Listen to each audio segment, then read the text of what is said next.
Dernière journée de cette semaine olympique française. Les 10 meilleurs de chaque série partent s'affronter sur une ultime course, la Medal Race. Devant la plage des Minimes, ce sont les Finnes qui ouvrent le bal. Après avoir dominé toute la semaine la flotte, le Suédois Max Salminen se voit donc sacré champion de cette SOF 2015. Puis ce sont les lasers standards qui entament cette dernière course. Le vent est faible, ils exploitent au mieux les risées et les vagues, mais les arbitres veillent au respect de la règle 42. Plusieurs pénalités ont été distribuées. Alors que Jean-Baptiste Bernaz est en tête à chaque bouée, au dernier passage au vent, il choisit de partir à droite du plan d'eau, et ce choix lui coûte cher. Il finit en effet 8e. Toutefois, l'avance accumulée de toute la semaine lui permet de sauver sa médaille d'or. En RSX femmes et moins de 19 ans hommes, c'est Dan Wilson qui confirme sa place de premier et Farah Hall qui le suit. C'est au pied de la digue du Nouveau Monde que se déroulent les autres Medal Race. Le public suit au plus près ces courses commentées.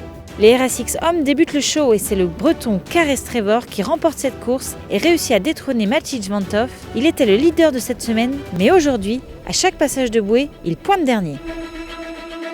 Les lasers radiales enchaînent. Mathilde Kerangat marque sa poursuivante, Alicia Sébriand. Quant à Anne-Marie Rindom, elle termine 7e mais conserve son titre. Et le ballet continue avec la sortie du port des Nacra 17. Ce catamaran volant s'apprête à en mettre plein la vue aux spectateurs amassés sur la digue. Top départ, l'Espagnol Iker Martinez est en tête à la boue au vent, mais Billy et Marie sont en embuscade pas loin. Le chassé-croisé des Nacra 17 au pied de la digue est impressionnant. Et c'est juste avant le deuxième passage au vent que Marie et Billy croisent devant Iker et Julia. La victoire est acquise au duo français, ils sont heureux. Dernier round sur le stade nautique Rochelet, les 49ers entrent en piste. Le port de La Rochelle se teinte grâce aux spies colorés de ses bolides des mers. L'édition 2015 se termine sous le soleil, public et concurrents repartent heureux. La Rochelle a été le théâtre d'un spectacle sportif de haut niveau tout au long de la semaine.